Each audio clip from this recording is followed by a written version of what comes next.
Here's exactly how Pinestraw America booked 24 qualified meetings in under 2 months and closed a $93,000 deal within the first 2 weeks. What we're going to do is look into the case study, look into how we helped them do that, and we're going to talk about everything that we did to help them achieve that goal. So, here's a quick introduction about me. You can call me Shaw. Yes, like Shawshank Redemption. That is correct. I run a cold email lead gen company that helps B2B service based businesses book an additional 10 to 15 qualified meetings every month. You have the link to our website, YouTube, LinkedIn, all that cool stuff. Now, table of contents. The main thing that I want to cover here is the strategy that we used, the total addressable market assessment, offer type, the analysis based on the current sales process, and how we're creating multiple angles from the offer type. And based on the different ICPs, how do we write the cold email copy? And how do we pull the lists? And what sort of intent signals, enrichments that we added? And how did we do the inbox management, qualification? What are the campaign results? And how do we course correct ourselves, etc.? First thing, strategy and total addressable market assessment. The main thing to understand is what exactly are they selling? They sell longleaf pine straw in bulk to other businesses that are actively looking for it. Yeah? So, what is pine straw? It's very important to know what pine straw is. Pine straw is an organic mulch substitute that is used to cover landscapes. That's all that I had to know in order to sell it to the target buyers. So it's just a picture. These are bales of pine straw on the back of a semi. And the target buyers. So if we want to sell in bulk, we have to target people who would buy in bulk. Easy, right? So who are the people that would do that? So you got country clubs, you have golf courses and golf clubs. So with golf courses, they could be public courses, they could be private courses, they could be like a golf driving range, and a whole other subset of targeted buyers. And then you have apartment complexes. You walk into a very nice apartment complex and you see the landscape is so beautiful, probably because of pine straw. And then you have residential communities. So here's the thing to know about residential communities, right? Residences are usually occupied by consumers, but we have to find a business that manages all of them. That is why we chose to go after homeowners associations and homeowners associations under some sort of management.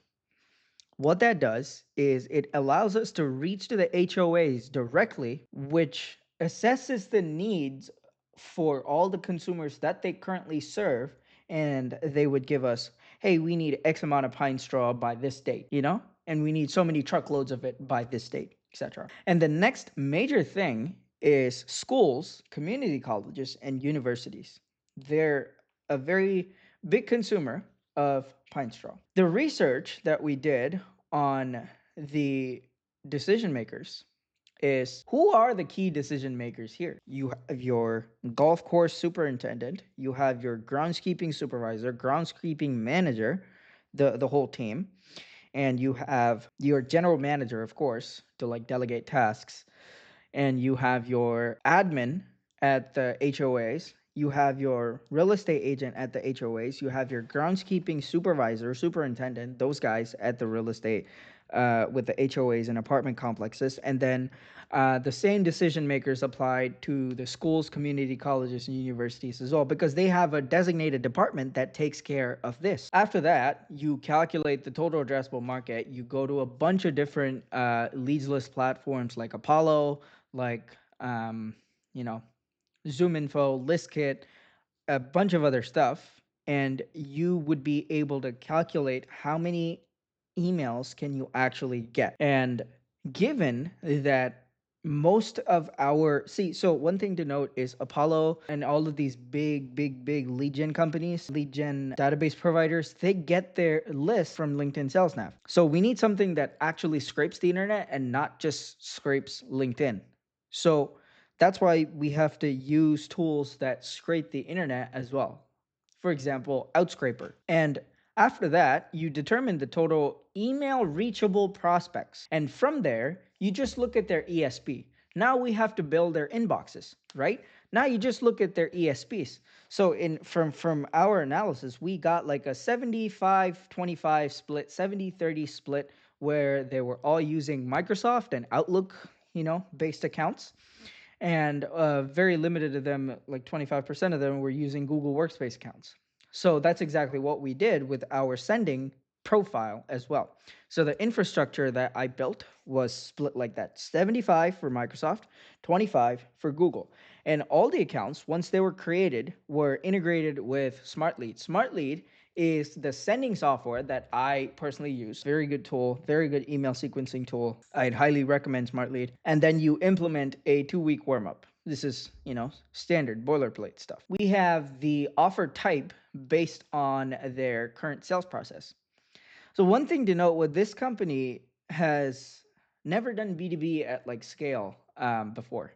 They've sold directly to the consumers, so we had to like go to market with this approach. So multiple angles had to be created and tested. And once they said that they were only selling this to people who are actively looking for it, it hit me. This is a pure demand capture offer.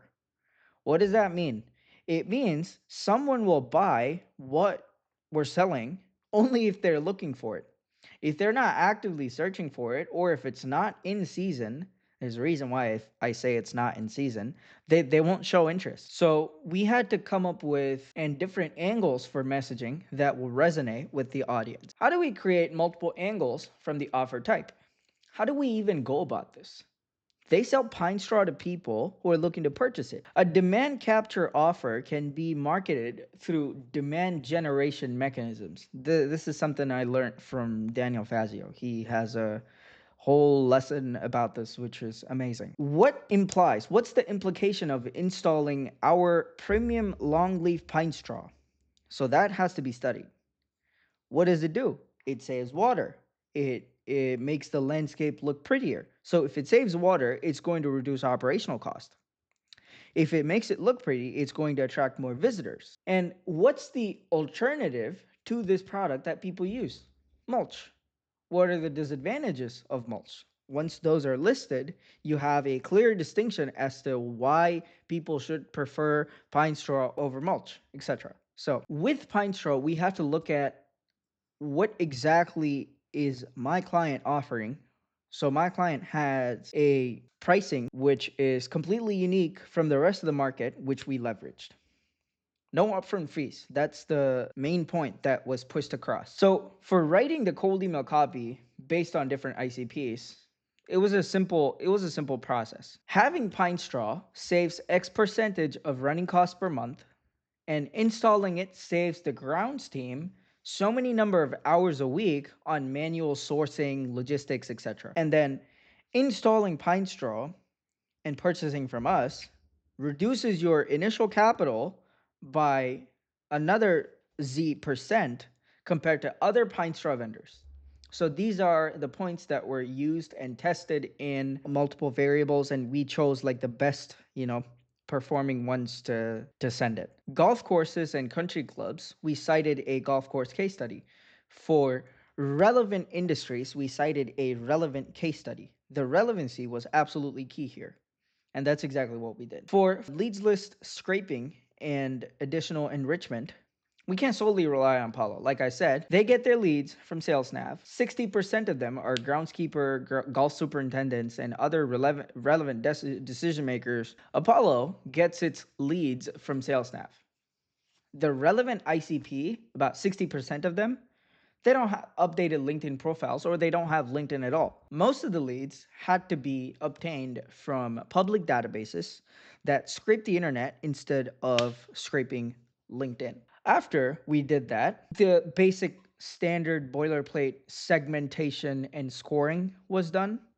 And for scoring, a few AI agents were deployed on clay.com, and I was able to create like multiple leads lists for each company type that was being targeted. Like, for example, country clubs, for example, golf courses, for example, apartment complexes, for example, HOAs, etc. And these are very, very simple pieces of information that we collect. First name, email, company name, URL, LinkedIn of the prospect, the location, company HQ location, revenue, and company phone number, etc. All of that.